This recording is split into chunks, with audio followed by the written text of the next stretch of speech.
संपूर्ण दृश्य आपण पाहतोय। पहिले सामान बाजूला केलं जात आहे जेणेकरून आतमध्ये नेमकं काय परिस्थिती हे कळेल।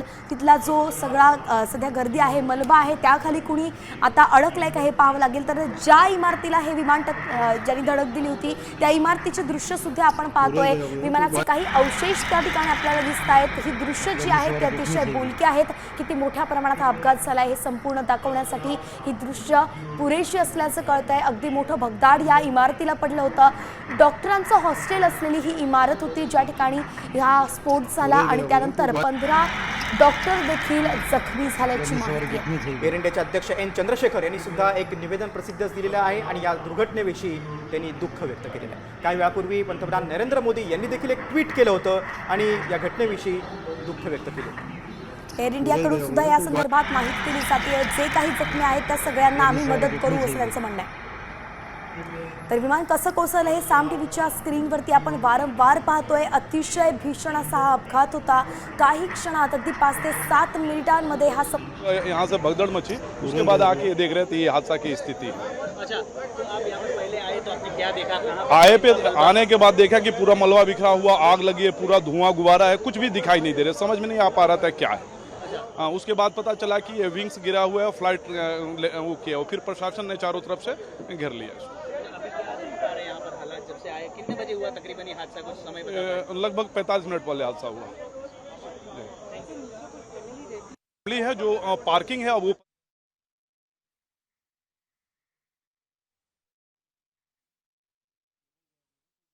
काय घडलं?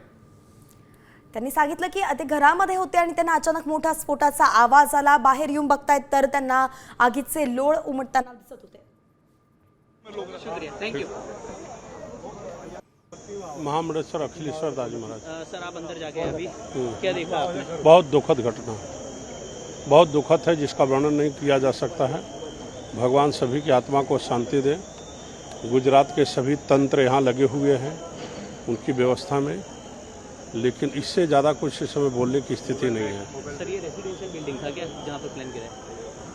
मुझे तो बहुत ज़्यादा इसके विषय में जानकारी नहीं है, लेकिन इसको देख करके ऐसा लगता है रेसिडेंट ही होगा। और मैंने बहुत ही गंभीर, बहुत दुखद घटना हुई है।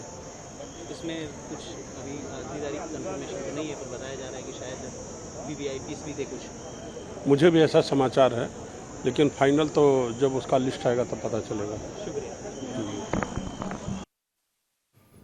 आपण प्रतिक्रिया पाहतोय। एअर इंडियाचं विमान कोसळलं आणि देशभरातून शोक व्यक्त होतोय, दुःख व्यक्त होतंय, अनेकांनी सहवेदना व्यक्त केलेल्या आहेत। खरं तर कॅप्टन संदर्भात माहिती समोर येते। कॅप्टन होते या विमानाचे, ते म्हणजे सुमित सबरवाल। त्यांनी अगदी शेवटच्या क्षणापर्यंत विमानाला आपल्या कंट्रोलमध्ये ठेवण्याचा प्रयत्न केला होता। त्यांच्यासोबत त्यांचे फर्स्ट ऑफिसर क्लाइव्ह कुंदर देखील होते। त्यांनी देखील अतिशय प्रयत्न केले होते, सिग्नल देखील पाठवला होता, मात्र काहीच याचा उपयोग झाला नाही असं कळतंय। अगदी बरोबर, पण त्यांनी एटीसीशी संपर्क साधला होता असं आता काही वेळापूर्वीच केंद्रीय राज्यमंत्री मुरलीधर मोहोळ यांनी माध्यमांशी सांगितलं। त्यांनी मदत मागितली होती, काहीतरी इमर्जन्सी होती असा संदेश एटीसीकडे म्हणजेच एअर ट्रॅफिक कंट्रोल सिस्टीमकडे गेला होता। जे युनिट असतं जे सातत्यानं वैमानिकांशी संवाद साधतं त्यांच्याकडे तो संवाद गेला होता, संवाद झाला होता अशी देखील माहिती समोर आलेली आहे। 12,000 लिटर इंधनाची क्षमता होती। हे विमान अहमदाबाद ते लंडन हे अंतर सुमारे 10 तासात त्यांना पूर्ण करायचा होता। विमानातल्या इंधनाच्या सगळ्या टाक्या भरलेल्या होत्या। या विमानात 12,000 लिटर इंधन असेल आणि म्हणूनच हा स्फोट इतका भयंकर झालेला आहे, कारण की संपूर्ण इंधन टाकी भरलेली होती। विमान तज्ञांनी दिलेल्या माहितीनुसार जितक्या मोठ्या प्रमाणात इंधन असतं तेवढा मोठा स्फोट होत असतो, हानी होत असते आणि त्यामुळे काही लिमिटमध्ये इंधन ठेवण्याचा प्रयत्न केला जातो। मात्र अहमदाबाद ते लंडन हे मोठा प्रवास आहे, 10 तासांमध्ये त्यांना तो कापायचा होता, म्हणून फ्युएल पूर्ण भरल्या गेलं होतं, इंधन पूर्ण भरल्या गेलेलं होतं। अगदी दोन्ही टाक्या ज्या आहेत त्या पूर्ण भरल्या गेल्याची माहिती होती। बरोबर आहे, आणि त्यामुळे 12,000 लिटर इंधन असेल आणि आंतरराष्ट्रीय उड्डाणामध्ये 2 तास अतिरिक्त इंधन लागतं, म्हणजे ठेवलं जातं। अच्छा, त्यामुळे या विमानाच्या इंधनाच्या दोन्ही टाक्या भरलेल्या होत्या। हुआ था तो बहुत धुआं और आग लगी थी। जो डॉक्टर्स के फ्लैट थे उनको बहुत डैमेज हुए हैं और उसमें से कितने डॉक्टरों को हमने निकाला है, लोकल कार्यकर्ता और सब मिलके। बाद में जो प्लेन में से निकाले हैं वो लोग भी बहुत बड़ी दुखद दुर्घटना। बहुत कितने लोगों की मौत? कुछ अभी कोई अंदाज़ा नहीं लग रहा है। ये ऐसी खबरें चल रही है रूपानी साहब थे, ऐसा कुछ नहीं, अभी ऐसा कुछ पता नहीं है।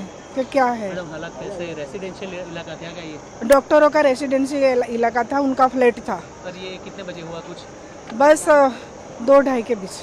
कुछ अंदाजा? मुझे तो कुछ पता ही नहीं, जैसा मुझे पता चला इसे ऐसा हूँ मैं भागी हूँ। कितने उम्र कितनी हो सकती है फिर भी? वो तो प्लान में जो लोग थे उनका तो पता नहीं जो है। रहने वालों की भी कुछ हुई? रहने वालों को भी बहुत नुकसान हुआ है।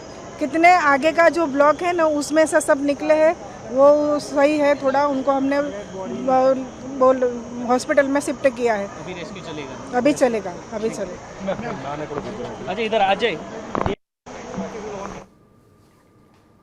तर ही दोन्ही दृश्य आपण सध्या पाहतोय माहिती खूप गुजरात। महत्वाची आहे। वैष्णवी त्यांनी माहिती दिली की बाबा हा सगळा रहिवासी एरिया होता, डॉक्टरांचा रहिवासी होता आणि खूप मोठी दुर्घटना आहे। आम्ही कितीतरी जणांना तिथे दवाखान्यात नेलं, त्याचा आकडा देखील ते सांगू शकत नाहीत की अतिशय म्हणजे भयावह घटना आहे असं त्यांचं म्हणणं होतं।